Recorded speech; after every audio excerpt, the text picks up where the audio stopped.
కోరిక వేలాది మంది మహిళలు ఎందుకు వచ్చారంటే ఇదివరకు వరదలు వస్తున్నాయంటే రాత్రి బౌలు ఇల్లు వదిలేసి ఎప్పుడు ఇల్లు వదిలేసి వెళ్లిపోవాలని చెప్పని సామాన్లు వదిలేసి కుటుంబాలు వదిలేసి బయటికి వెళ్లిపోతుంటే ఈరోజు జగన్ గారు స్వయాన ఆయనే చూసి 125 కోట్లు శాంక్షన్ చేసిన మహానుభావుడు ఈ రోజు వైఎస్ జగన్మోహన్ రెడ్డి గారు.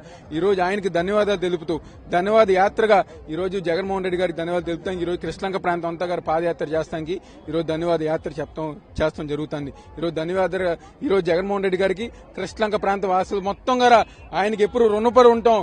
దశాబ్దాల క్రితం వైఎస్ రాజశేఖర రెడ్డి గారు ఈ యొక్క ప్రపోజల్ తీసుకొచ్చారు రిటైనింగ్ వాల్ కట్టాలని చెప్పని. గతంలో తెలుగుదేశం ప్రభుత్వంలో రిటైనింగ్ వాల్ కడితే నాసిరకంగా కట్టడం, ఎక్కడెక్కడ బెజ్జాలు పెట్టి మొన్న వరదలు వస్తే మొత్తం కృష్ణలంక ప్రాంతం మొత్తం గారా కరకట్ట ప్రాంతం మొత్తంగా కొట్టుకుపోయే పరిస్థితి ఈ ప్రాంతంలో ఏర్పడింది.